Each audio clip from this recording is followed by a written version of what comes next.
amigo concurseiro, bom dia, boa tarde, boa noite, você que está assistindo aí do outro lado. Nós vamos dar início aí ao módulo, exatamente a parte específica dos princípios fundamentais, né? Que é o título 1 da Constituição Federal. Abrindo a Constituição Federal, você já pega o título 1, que trata dos princípios fundamentais aqui, ó, conforme está aqui, né? Os princípios fundamentais, na verdade, eles são norteadores tanto da parte orgânica do Estado, tanto da parte limitativa do Estado. É interessante que, na verdade, quando a gente fala em princípios fundamentais, a gente tem ideia, na verdade, do que é a base, né? A base do nosso país, a base da nossa nação. Então, na verdade, ela criou, quando ela fala em princípios fundamentais, que está aqui, ó, princípios fundamentais, na verdade, a gente tem ideia da parte limitativa do Estado, né? Onde vamos ver, observando que o Estado vai ter que fazer certas situações no convívio do indivíduo. E também vamos ter a parte orgânica do Estado, né? Que a gente vai falar de forma de governo, forma de Estado, regime político, sistema de governo. Então, na verdade, quando a gente vê ali os princípios fundamentais, a gente logo abre a Constituição e são compostos apenas de 4 artigos. Vai do artigo 1º até o artigo 4, parágrafo único, termina, e logo em seguida vem o título 2, né, que trata dos direitos e garantias fundamentais. Então, na verdade, quando a gente fala no título 1º da Constituição, e a gente abre logo lá a Constituição Federal, e está no artigo 1º, né, a República Federativa do Brasil, formada pela União Indissolúvel dos Estados, dos municípios e do Distrito Federal, né, constitui um Estado democrático de direito e tem como fundamentos 2 pontos. Na verdade, a gente tem que analisar a primeira parte do artigo 1º, que fala da República Federativa do Brasil, né? O nome completo da nossa nação, né, do nosso Estado soberano, está lá, República Federativa do Brasil. Na verdade, esse nome não é por acaso. Na verdade, esse nome que já foi Império do Brasil, Estados Unidos do Brasil, né? E hoje República Federativa do Brasil, na verdade, ela vai traduzir para a gente, na verdade, a parte orgânica do nosso Estado, né? A forma de governo, a forma de Estado. E aí, continuando, a Constituição fala aqui, formada pela União Indissolúvel. Na verdade, a União Indissolúvel significa assim, ó, os entes federados, os estados, municípios e do Distrito Federal, né, eles se formam, eles se juntam para formar o quê? A República Federativa do Brasil.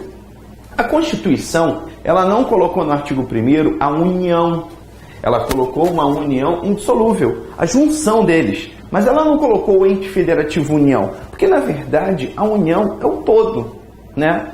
A União se confunde diretamente com República Federativa do Brasil, porque a União é todo o Estado brasileiro, é o âmbito federal, né? Então, na verdade, quando a Constituição quis dizer União Indissolúvel, foi a junção dos Estados, Distrito Federal e dos municípios, perfeito? Eles sim se juntam, né, para não poderem se separar, União Indissolúvel. Por isso que a Constituição veda expressamente a secessão, essa desvinculação do território, né?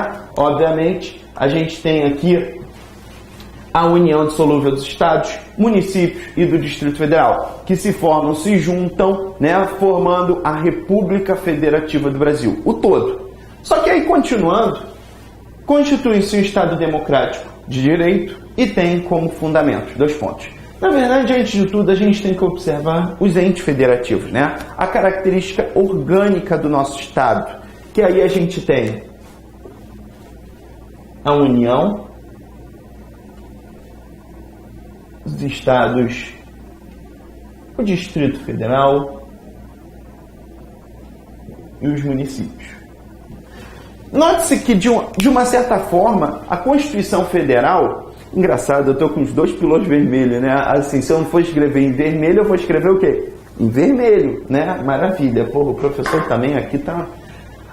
Para pensar. Quando a gente fala em União, os Estados, Distrito Federal e os municípios, a Constituição, ela não proíbe que sejam criados novos estados, novos municípios. Na verdade, o que ela veda é a separação, é a independência de um estado ou de um município em relação à República Federativa do Brasil. A Constituição, no artigo 18, fala que a organização política da República Federativa do Brasil tem como união estados, Distrito Federal e os municípios, né?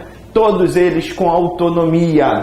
Na verdade, a característica desses entes federativos é autonomia, né? Logo, não confundir autonomia com soberania, porque a soberania é apenas de uma pessoa, a República Federativa do Brasil.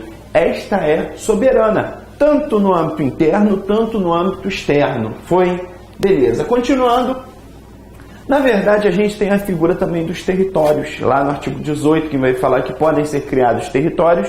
Hoje a gente não tem, então a gente não consegue visualizar tanto o efeito prático. Só que a Constituição fala que os territórios eles pertencem à União. Os territórios eles são pertencentes à União. Logo, eles não têm, eles carecem de autonomia. Perfeito? Tranquilo?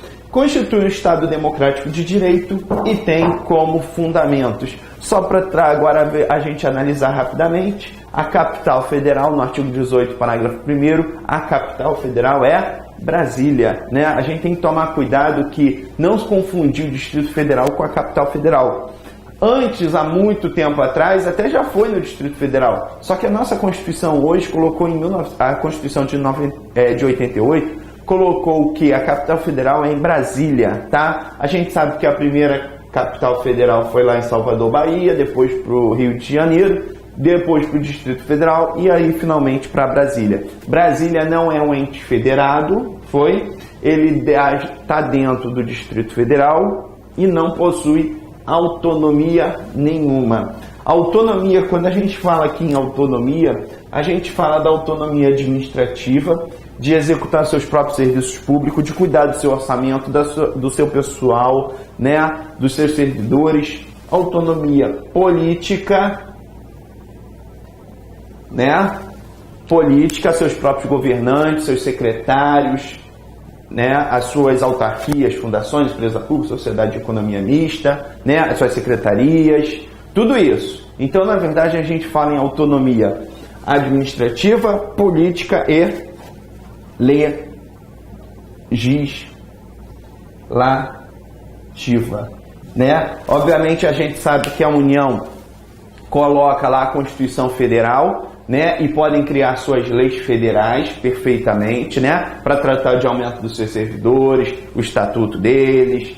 Porém, a gente sabe que os estados também legislam, né, falando sobre seus serviços públicos, sobre seus servidores, e assim como o Distrito Federal e os municípios. Perfeito? Tranquilo? Beleza? Vamos passar para a próxima. Quando a gente fala em República Federativa do Brasil, a gente agora começa entrando num ponto interessante. Um ponto, às vezes, que num concurso público é muito cobrado, isso é muito cobrado em prova, e óbvio, o legislador ele tenta confundir vocês, que a gente vai ver um monte de conceitos. E a gente tem que tomar cuidado quando a gente fala em República Federativa do Brasil. O que eu quero dizer com isso? Quando a gente fala república, o que a gente coloca? O que é o conceito maior de república? Primeiro, quando a gente fala em república, a gente está falando da forma de governo. Muita gente decora com fogo na república, né? Forma de governo republicana. O que é república? O que interfere na minha vida o conceito de república? O Brasil ser uma república. Diferente da república, a gente tem que a monarquia constitucional, né? Obviamente, república e monarquia são duas formas de governo distintas, diferentes, né? E aí, a gente pega um conceito, ó. É o conceito que se refere, forma de governo, é o conceito que se refere à maneira como se dá a instituição do poder na sociedade e como se dá a relação principal, ó, de governantes e governados. Essa é a principal característica, né? Quando a gente fala em relação a governantes e governados, ou podemos viver numa república ou podemos viver numa monarquia. Hoje, a Constituição Federal de 88 adota a República. Então, a gente tem que tomar cuidado que a Constituição Federal de 88 adotou a República como forma de governo. Na verdade, se a gente parar para pensar, a gente só teve a monarquia mesmo na Constituição de 1824, né? Porque lá a gente tinha a figura do imperador. O imperador lá, ele tinha algumas benesses em relação ao outro cara que ia governar, que não ia ter tantos benefícios em relação à monarquia. A monarquia, na verdade, a gente tem muito a figura do imperador ou rei.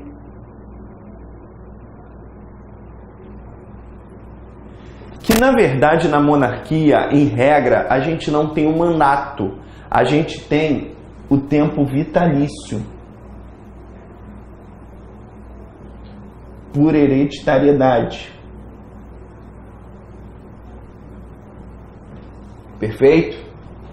Muitas das vezes, essa monarquia que eu estou vendo aqui, na verdade, essa monarquia que se divide em monarquia absolutista e monarquia constitucional. A gente tem a monarquia absolutista, aquela monarquia antiga, arcaica, que o cara era o dono do mundo, né? O poder supremo era dele, ele era o imperador. Então a gente tinha na Constituição de 1824, nossa primeira Constituição, como uma monarquia absolutista. Na verdade, ele era o imperador e a própria Constituição fala que será passado de grão para grão, do filho, do mais velho ao mais novo, do homem à mulher, né? Então, na verdade, ela começa a criar as regras para a hereditariedade, já que era considerado o rei o quê? Vitalício no cargo. Foi? E a própria Constituição de 1824 colocava que ele é inviolável e sagrado e contra ele não cabe responsabilidade alguma. Nossa, criou para ele outra característica, a irresponsabilidade.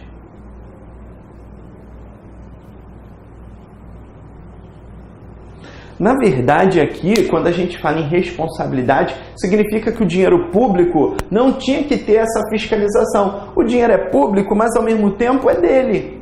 O dinheiro é público que vem para ele gastar no que bem e que entender. Sem, na verdade, um plano de governo direto para atender a população, não. Ele apenas, o dinheiro é público, tá? Mas fica comigo para eu gastar no que eu bem entender. Na verdade, criava-se uma irresponsabilidade para a figura dele. Foi? Beleza. Agora a gente vai analisar o quê? A República. Totalmente diferente, né? Aqui a gente tem um agente político.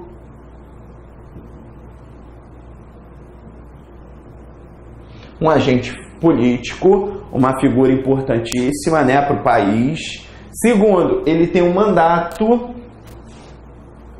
é um tempo certo de exercício.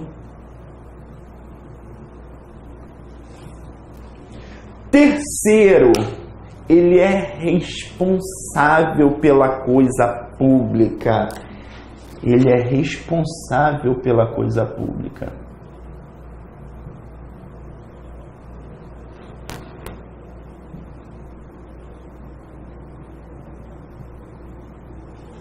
Foi?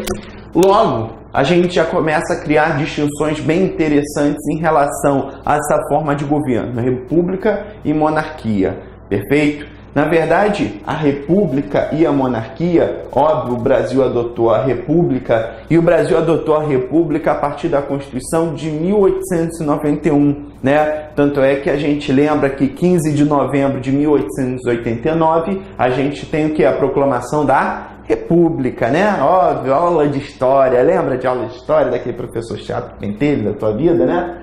Na verdade, então, a gente tem que lembrar de algumas coisas desses pontos. Na verdade, eu quero, antes de entrar em outra forma, a gente lembrar também que o Brasil, ele adota a República desde a Constituição de 1891. Porém, na verdade, a gente tem que saber que no dia 7 de setembro de 93, o eleitorado brasileiro irá às urnas por meio de plebiscito. Esqueci até de botar aqui a fonte, né? Artigo 2º do ADCT. Artigo 2º do ADCP. O artigo 2º do ADCP fala que o eleitorado, no dia 7 de setembro de 93, o eleitorado brasileiro irá às urnas para escolher a forma de governo, a república ou a monarquia constitucional, ou o sistema de governo, presidencialismo ou parlamentarismo, que será e que irá ser adotado no Brasil, perfeito? Então, a Constituição Federal deu ao eleitorado brasileiro, né, a possibilidade de escolher república ou a monarquia constitucional, né, os limites na Constituição, não seria uma monarquia tão absolutista assim, tá? E o eleitorado brasileiro fez um plebiscito e decidiu continuar o quê? Na república. Tranquilo? Beleza, galera? Dúvida, dívida, pode pagar aqui, tranquilo. Vamos continuar, ainda temos que falar mais uma coisa sobre a forma de governo. Lembrando que a forma de governo não é expressamente cláusula pétrea. Isso eu já vi cair em prova. Cláusula pétrea expressa, está lá no artigo 60, parágrafo 4, e você não vai ver a república como cláusula pétrea. Você vai ver a forma de Estado, federação, como cláusula pétrea. Você vai ver o voto, né? Você vai ver a organização dos poderes, né? O princípio da separação dos poderes. Você vai ver os direitos e garantias individuais, mas você não vai ver o quê? A forma de governo, a república como cláusula pétrea, perfeito?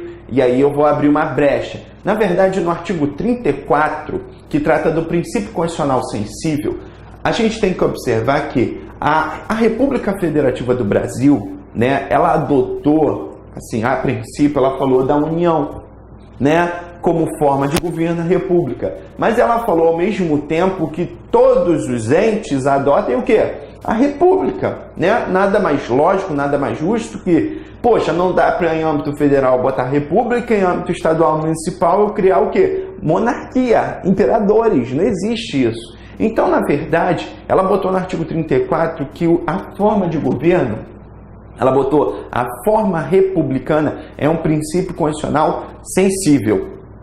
Logo, não pode os estados mudarem a sua forma de governo, perfeito? Senão cabe intervenção federal.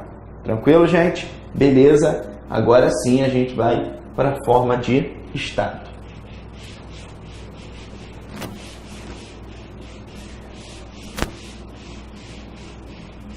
Quando a gente fala em forma de Estado, a gente está falando, na verdade, que é uma federação. O Brasil hoje é uma federação. Na verdade, quando a gente fala que é uma federação, é porque a gente tem o Estado soberano, né? E dividido por entes federados que detêm autonomia, perfeito? Então, na verdade, quando a gente fala que a forma de Estado adotada no Brasil é uma federação, o que significa coexistência existem no mesmo território de unidades dotadas de autonomia política, que possuem competências próprias, discriminadas diretamente no texto constitucional, perfeito? Então a gente tem a primeira característica, a federação. Na verdade, a federação também veio a partir da Constituição de 1891.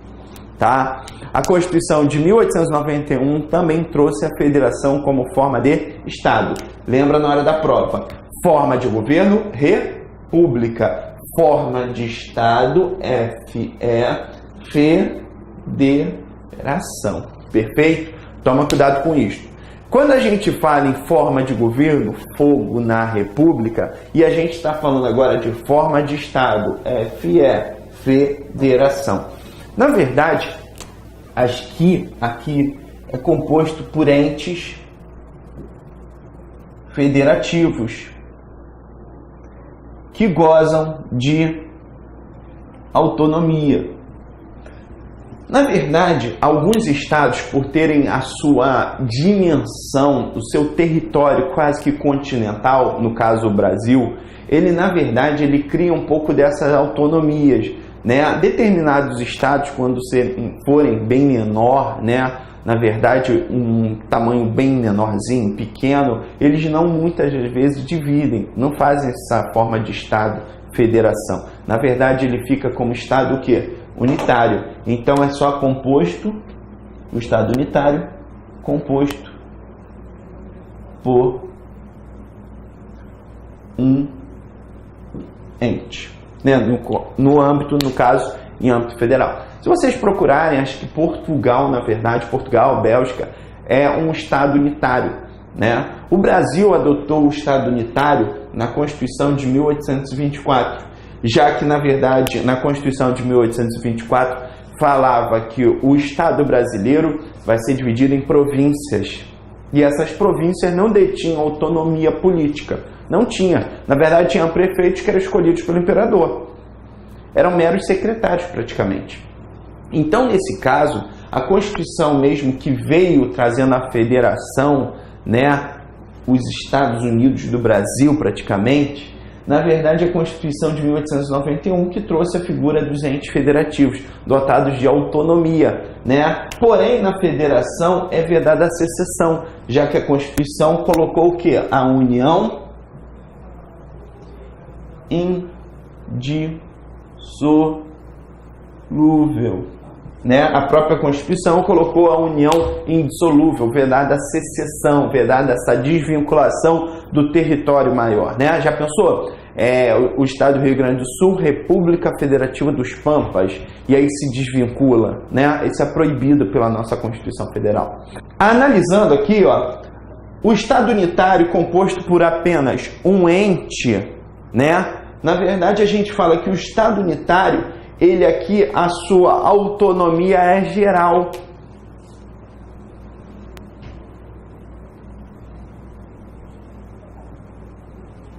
Quando a gente fala, na verdade, da federação, as leis, elas tanto produzem âmbito nacional, tanto em âmbito somente o quê? Do ente federativo. Você nunca reparou que, poxa, existem algumas leis que... Lei de licitações, a Lei 8666, né? Eu vou pegar agora a parte de administrativo um pouquinho, rapidinho roubar a competência do professor de administrativo. A Lei 8666, ela fala o seguinte: as licitações e contratos, essa lei é uma lei federal de âmbito o quê? Nacional. Foi? Vamos lá, galera, olha só. A gente estava aqui já que essa lei, na verdade, Lei do Servidor Público, Lei 8.112, na verdade, a gente fala que o Estatuto do Servidor Público Federal só atinge o âmbito federal, porque, na verdade, o ente federativo, o Estado, o Distrito Federal, os municípios, detêm o quê? Essa autonomia. Tranquilo? Beleza? Continuando. Na verdade, ó, a gente tem a federação de um lado e o Estado unitário do outro. Lembrando que o artigo 60, parágrafo 4, fala que a forma de Estado é cláusula pétrea, né? Obviamente, não posso interferir, não posso fazer uma emenda tendente a abolir o que? A forma de Estado. É como se falasse assim, ó, a figura da União, dos Estados, do Distrito Federal e dos municípios, que detém essa autonomia, né, que a gente viu, administrativa, política, né, legislativa, orçamentária, que eu falo muitas vezes que é também administrativa, mas tem doutrina que separa a orçamentária com os gastos públicos, eles detêm essa autonomia. E óbvio, eu não posso acabar com a figura do quê? Dos municípios, não posso acabar com a figura do Distrito Federal, não posso acabar com a figura, muito menos, da União. Tranquilo? Beleza? Continuando. Já que a forma de Estado é cláusula pétrea, no artigo 60, parágrafo 4, a gente também tem uma figura chamada agora no âmbito internacional, que é a confederação, né? Obviamente a confederação não é diretamente ligada à forma de Estado. Por quê? Porque o seu domínio é de âmbito internacional. Na verdade, aqui já não há entes federativos dotados de autonomia, não. Na confederação, na verdade, a gente tem estados soberanos, que têm a soberania, né, ligada em si. E, obviamente, a gente tem que tomar cuidado que, na forma de Estado, federação, temos entes com autonomia. Na confederação, a gente tem estados soberanos dotados de soberania, né? E, óbvio, eles firmam-se um pacto, perfeito? Então, note-se que não é diretamente a forma de Estado, conforme a doutrina fala, mas também a gente tem que observar essa característica no âmbito internacional, a confederação. Continuando, a gente tem que tomar cuidado aqui no regime político. Quando a gente fala em regime político, a gente está falando que no artigo 1º que fala que a República Federativa do Brasil, formada pela união dissolúvel dos estados, municípios e do Distrito Federal, e constitui o quê? Um estado democrático de direito, né? Obviamente, a gente está vivendo aqui um regime político chamado de democracia. Quando a gente fala, na verdade, de democracia, né? Óbvio, a gente fala de democracia à vontade do povo, né? À vontade da população diretamente. Só que olha que interessante. O artigo 1º, parágrafo único, já coloca expressamente o sentido da democracia. Todo poder emana do povo. Óbvio, o poder do Estado soberano vem diretamente do povo. A vontade popular faz esse Estado soberano andar, né, continuamente.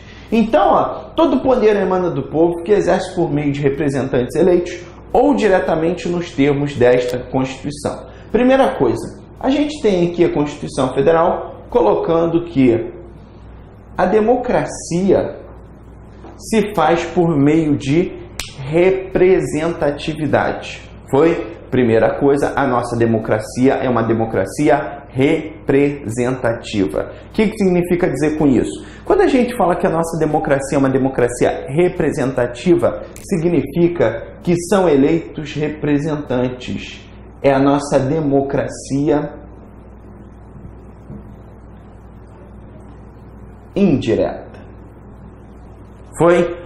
Óbvio, quando a gente chega e fala que a nossa democracia é indireta, significa dizer assim, a vontade do povo, às vezes, não dá para ser de forma direta. Não dá para a gente consultar toda a população para criar uma lei. Não dá para a gente chamar toda a população para discursar sobre alguma coisa, né? Então, na verdade, a população, a vontade do povo, o povo diretamente, ele escolhe o quê? Os seus representantes, né? E óbvio, a gente tem os representantes do povo no Congresso Nacional, que é a Câmara dos Deputados. Os deputados federais são representantes do povo em âmbito federal, povo daquele estado, né?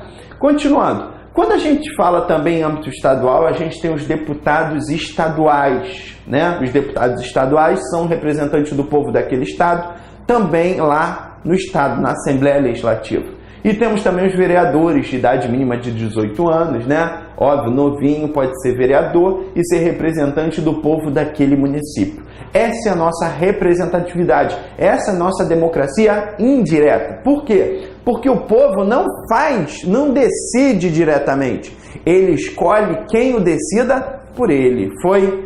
Então a gente tem aqui a democracia, primeira coisa, a democracia indireta. Ou diretamente nos termos desta Constituição. Então, na verdade, é como se a gente falasse assim, a gente tem ao mesmo tempo a democracia indireta quanto a democracia direta. O povo diretamente vai lá e o quê? Decide. Só que note-se que a Constituição colocou uma regra geral para a democracia indireta. Em regra, é a democracia indireta, salvo nos casos expressos nesta Constituição. Aqui na democracia direta, gera diretamente a vontade popular, a vontade do povo, né? Por isso, na verdade, que ora a nossa democracia ela tem uma participação da vontade do povo diretamente e também temos a regra da democracia, o quê? Indireta, a vontade dos nossos representantes, né? Quem está lá na Câmara representando você, olha que bonito, tranquilo? Por isso que a gente fala que a nossa democracia é semidireta ou participativa. Foi? Beleza, galera? Um forte abraço, vamos ver no próximo bloco aqui continuação. Valeu!